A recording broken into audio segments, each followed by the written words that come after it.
আমরা সব সময় একটা কথায় বিশ্বাস করি, একতাই বল।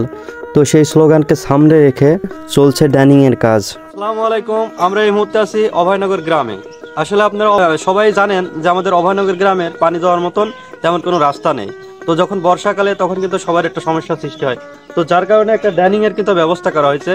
তো এটা কিন্তু আমাদের গ্রামবাসী সবাই উদ্যোগ নিয়ে কাজটা করছে। এখানে সরকারের কোনো অনুদান কিন্তু নাই, আপনারা অনেকে জানেন আবার অনেকে জানেন না। তো আমরা ভিডিওতে অবশ্যই পরিপূর্ণ ভিডিওতে আপনাদেরকে দেখাবো। তো সকাল থেকে চলছে ড্যানিং খনন করার কাজ। তো এই কাজে অনেকেই কিন্তু আছে আমাদের সাথে। তো এই কাজ করা কিন্তু একেবারেই সহজ বিষয় নয়, যেহেতু এটা 300 মিটারেরও বেশি। কিন্তু তো দুই পাশের হিসাব করলে টোটাল 600 মিটার কিন্তু কাজ হয়। তো 600 মিটার কিন্তু এমনভাবে বুক সমানভাবে খনন করা হয়েছে। তো এটা কিন্তু একেবারেই সহজ একটা বিষয় না, অনেক কঠিন একটা বিষয়। যেহেতু এখানে অনেক মানুষ আছে, তো যার কারণে কঠিন কাজগুলোকেও কিন্তু সহজ সহজ মনে হচ্ছে। এছাড়াও কিন্তু আমাদের সাথে গ্রামের যে মণ্ডল, তিনিও কিন্তু আমাদের সাথে ছিল এই খনন করার কাজে। তারই কিন্তু সবচেয়ে বেশি উদ্যোগ ছিল এই খনন করার কাজে। কেননা আমাদের অভয়নগর গ্রামের এমন একটা পরিবেশ যে পানিগুলা বাইরে বেরানোর তেমন কোনো রাস্তা নেই। তো যার কারণে গ্রামের যুবক সবাই মিলেই কিন্তু এই খনন করার কাজ শুরু করছে। তো রাস্তার পাশ দিয়ে একটা ড্যানিংয়ের ব্যবস্থা করছে, তবে নিচে কিন্তু পাইপ দেওয়া হয়েছে। তো বন্ধুরা দেখতে পাচ্ছেন আজকে আমাদের এখানে পানি যাওয়ার জন্য লাইন করছে, আমিও কাজ করছি।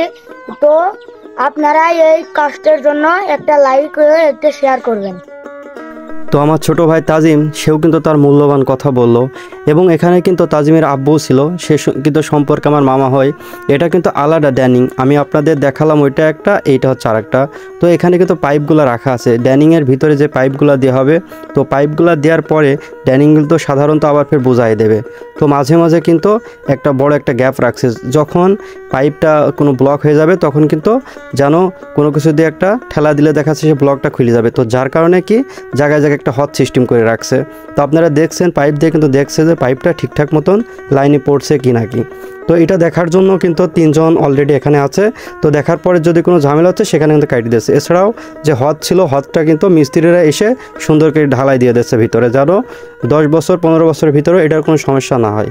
তো পাইপ দেওয়ার পরে এটা কিন্তু মাটি দিয়ে আবার পুনরায় ভরাট করা হচ্ছে। যেহেতু এটা ভরাট না করলে এখানে কিন্তু মানুষ যানবাহন বা কোনো কিছু চলাফেরা করতে পারবে না। তো যার কারণে এখানে সুন্দর করে এগুলো ভরাট করছে।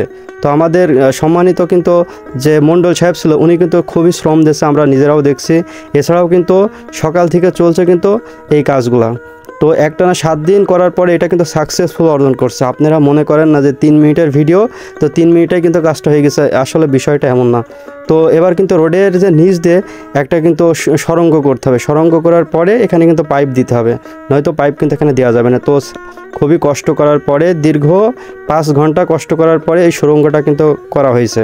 তো সুড়ঙ্গ করতে কিন্তু অনেক শ্রম দেওয়া লাগছে। তো সবাই মিলেই কিন্তু এই কাজগুলো করছে, একতাই বল। তো অনেক কষ্ট করার পরে সর্বশেষে কিন্তু তারা সাকসেস হয়েছে কাজে।